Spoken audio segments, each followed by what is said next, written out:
Alors bonjour à tous, bienvenue au Good Morning Euro Dollar. Bienvenue à Paddo, Sébastien Latécac, Stéphane, à tout le monde.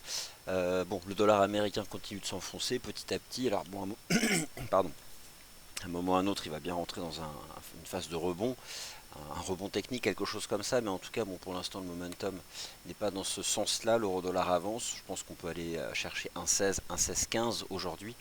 C'est le point haut en clôture du 24 août dernier. Vous vous rappelez tous de cette séance du 24 août. D'ailleurs, vous l'avez sous les yeux. Je vais juste monter le son parce que sinon vous n'allez pas entendre. Voilà. Donc c'était ce grand chandelier là du 24 août 2015. On avait fait un plus haut à 1,1713, une clôture à 1,16. Donc forcément derrière on avait coulé parce qu'on avait clôturé 100 points sous le plus haut de la journée. Mais ce sont les prix, je pense, que l'euro dollar va aller chercher. Alors c'est l'euro, c'est pas l'euro qui explose à la hausse, c'est surtout le dollar US qui est sous pression. Bon, toujours pareil, c'est ce ralentissement de la croissance économique aux États-Unis qui a été hier en partie encore confirmé par l'indice PMI manufacturier pour le mois d'avril. D'ailleurs, du côté des indices PMI, on savait depuis hier le chiffre officiel dans le secteur manufacturier pour la Chine qui était en repli. Et bien la nuit dernière à 3h45, c'est celui donc de la Caixin, donc une banque qui lui aussi s'installe sous 50. Là, c'est un peu plus grave d'ailleurs. La Banque centrale d'Australie ne s'y trompe pas et à la baisse ses taux à 6h30 ce matin à 1,75%. Alors, aujourd'hui, sur l'agenda macroéconomique, je vous laisse vous-même aller le regarder. Il y a quelques statistiques. Voilà, bon, c'est une journée assez standard sur le plan macro. Je pense que les investisseurs se concentrent surtout sur les résultats des entreprises.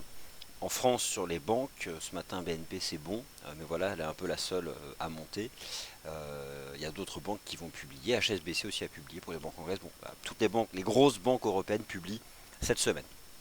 Alors, bon, j'entends parler de support ci et là sur le dollar US. Le problème, c'est que, bon, avant d'accorder sa confiance à un support, il faut déjà que le marché se stabilise. Je vous remonte, moi, ce graphique de l'US Dollar Index DXY, donc celui qui pondère surtout l'euro dollar, que je vous présente depuis plusieurs semaines, avec ce risque de voir un double top, donc la figure de retournement, se valider. Et bon, bah là, je pense que on est dans ce scénario, donc il y a un potentiel fort de baisse du dollar américain. Sauf que voilà, on vient d'enchaîner 7-8 séances consécutives de baisse, donc on ne va pas en enchaîner 20, à un moment ou à un autre, on va faire un rebond vers, je sais pas, moi par exemple, 93-27. Mais la chose, c'est que je ne sais pas quand, j'en sais absolument rien en fait. Mais c'est possible, c'est possible. La seule chose par contre que je sais, c'est que on vend sous résistance et qu'on paye sur support. Sauf quand on lance baissière, moi je vends sous résistance. Et éventuellement, renforce en cassure de support. Mais les supports ne m'intéressent pas parce que là, surtout dans un tel momentum, ça me paraît risqué. Alors, bon, ça c'est pour le discours. Maintenant, concrètement, qu'est-ce qu'on peut faire voilà, ça vous permet quand même de prendre conscience du changement de paradigme sur le dollar américain, qui avait tenté quelque chose début avril, une amorce de stabilisation. Il aurait pu à ce moment-là rester dans son range, sauf qu'il en est sorti par le bas. Donc c'est un signal technique qui permet quand même de viser des cibles baissières plus fortes encore sur le dollar US lors des prochaines semaines. Alors qu'est-ce que cela signifie pour les paires majeures? C'est le principe de cette émission, Good Morning Euro-Dollar. Eh bien l'euro-dollar donc a donné un signal d'achat. Alors tout avait commencé déjà le 22 avril dernier, il y avait une divergence haussière cachée en H4, vous vous rappelez. Depuis, le marché avait réintégré 1,1260. Un signal d'achat a été donné le 29 avril avec la cassure des 1,14 $, qui était le point haut en clôture de toute cette petite séance du mois d'avril. Un nouveau signal d'achat a été donné hier à la clôture avec la cassure technique des 1,15 $, alors 1,1495 pour être précis. C'était le plus haut du 15 octobre dernier. Alors maintenant, qu'est-ce qu'on peut viser? Regardez, moi je zoome ici sur le chandelier du 24 août dernier et je regarde ces détails.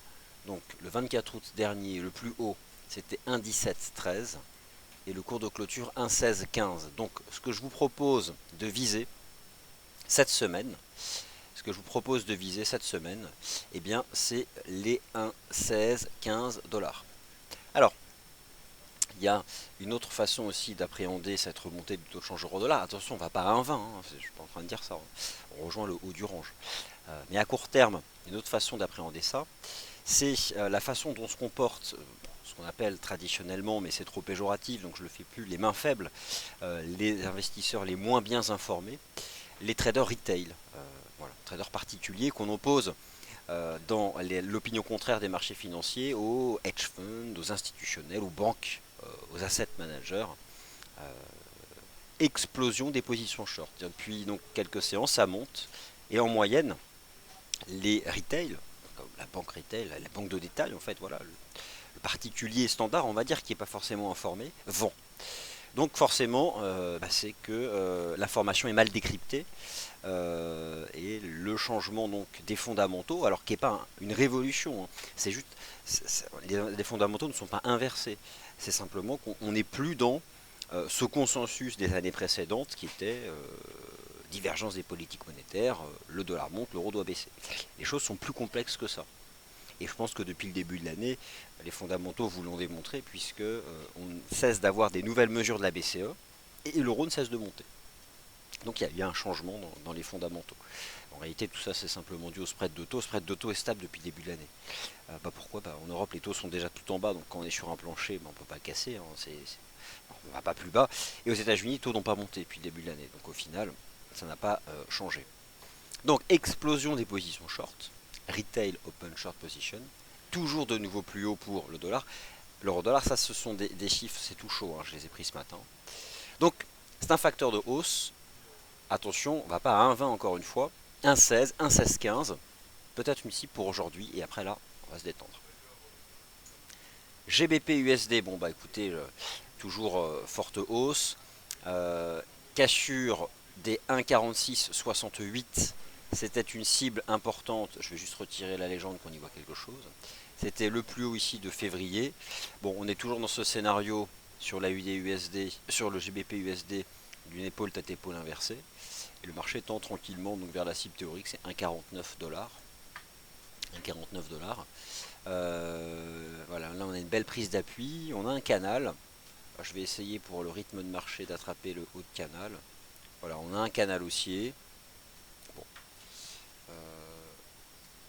Là c'est costaud, hein, c'est vraiment costaud. Donc on peut attraper aussi des niveaux horizontaux en allant se reporter ici. Donc 1,4780, c'est une cible horizontale, mais bon, il y a un momentum positif, il n'y a pas de div, il y a même un drapeau de momentum ici sur le RSI H4, donc tout ça c'est très aussi. USD Yen, j'approche d'une cible sur laquelle je vous invite par contre à commencer à peut-être être moins agressivement vendeur. C'est ce gros pivot chartiste horizontal qui est à exactement 105,20. Donc je pense que tout comme on peut viser 1,1615 sur l'euro-dollar, les 105,20 semblent être l'ancrage cette semaine pour l'USD Yen. Après, être davantage baissier, à un moment ou à un autre, hein, un marché ne chute pas en ligne droite. Donc je vous remontre ici le dollar américain.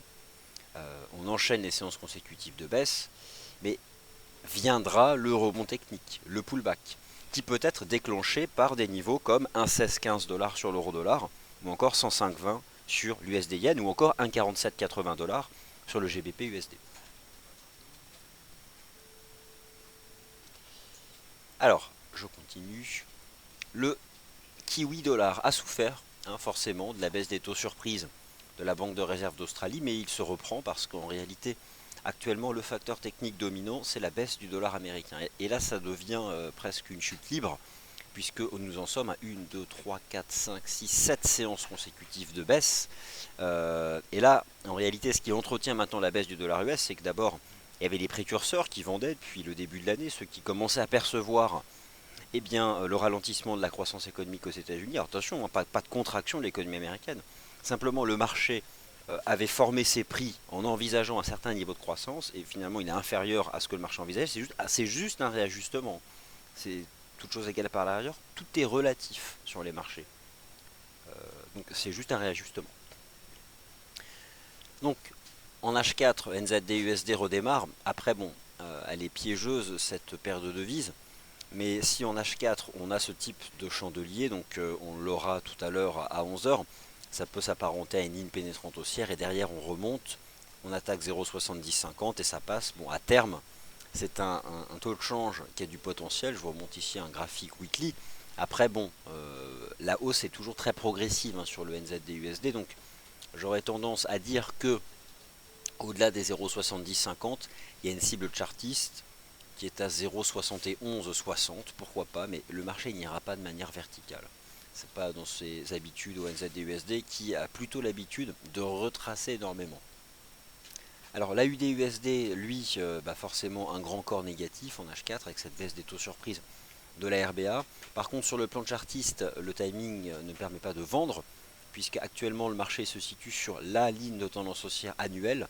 Alors annuelle, c'est-à-dire celle qui attrape le point bas du 20 janvier et le point bas du 1er mars. La seule chose, c'est que c'est sérieusement compliqué. Le marché est impacté là par un événement monétaire qui est assez violent.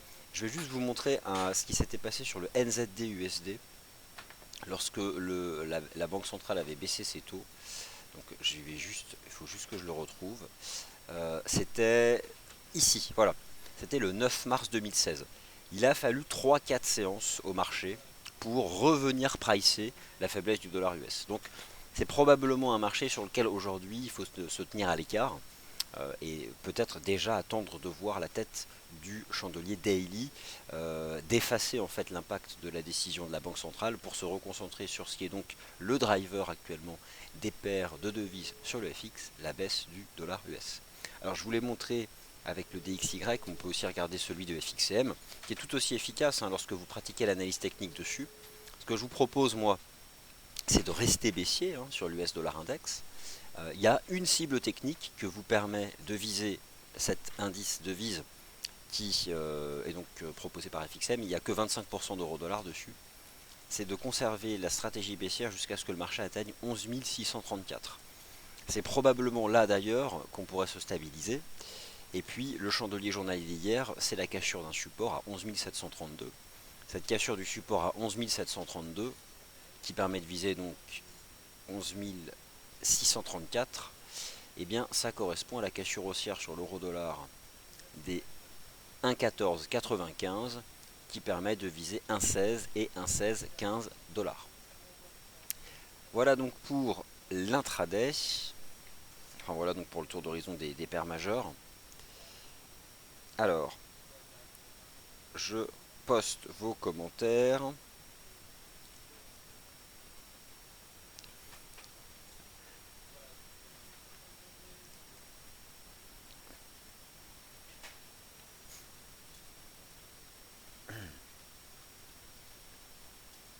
Alors, visiteur qui lui dit donc la BCE, donc voilà un commentaire sur la BCE et la BOJ que je poste. Alors, ça, c'est certain qu'à un moment ou à un autre, elles vont réagir, mais en même temps, depuis le début de l'année, appliquer ce raisonnement à l'USD Yen, dire l'USD Yen ne peut que monter parce que la BOJ est là, bon, là, ça fait quand même 2000 pips de baisse à encaisser.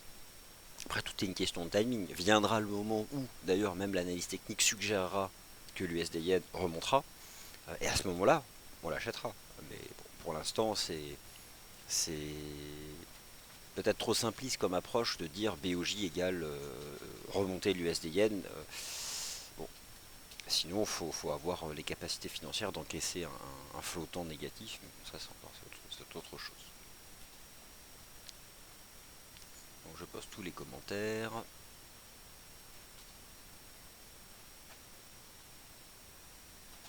Voilà, dans une tendance haussière, Sébastien Zaquet, dans une tendance haussière, les résistances sont faites en effet pour être franchies. En effet, je suis assez d'accord avec cette approche-là. Le GBP USD, donc le momentum était haussier, c'est pour ça que même sous résistance, je considérais qu'il fallait rester haussier, et donc elle a été débordée. J'appellerais ça moi un peu le syndrome USD CAD. Donc voilà, depuis quelques semaines, j'en parlais d'un support mensuel, mais tant qu'un support mensuel, on n'a pas un mois de réaction positive qui montre que le support fait réagir les prix, ça sert à rien de se mettre contre la tendance qui est de toute façon baissière sur le taux de change USD CAD, qui peut le rester jusqu'à 1,20. Pourquoi pas 1,20? Si le pétrole doit continuer de remonter, si l'USD doit vraiment s'enfoncer, pourquoi pas aller chercher 1,20? Attention, on n'en est pas là. L'USD CAD, quelle peut être la cible à envisager sur ce marché sur le plan technique? Cible immédiate, ce serait 1,2420. Donc là, on voit un 24,74, ce qui donnerait en fait un 24,20 sur l'USD CAD et donc les 1,16, 1,1615 sur l'euro dollar. Alors on parlera après des indices boursiers, ça on verra dans le morning meeting. Voilà, écoutez, je vois pas d'autres questions, donc le thème de l'émission a été fait en 15 minutes.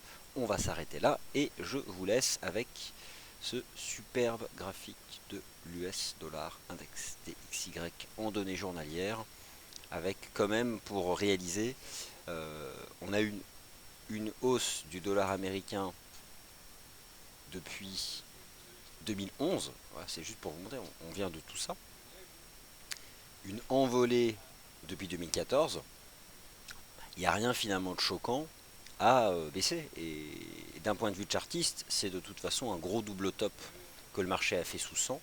On pourra faire un pullback tôt ou tard en direction des 93, mais finalement, si c'est un double top sous 100,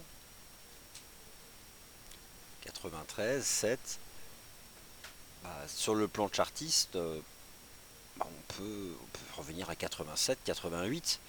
Bon, ça fait un euro-dollar à 1,20 quoi, mais bon, on n'en est pas là. Merci à tous et à tout à l'heure dans le morning meeting.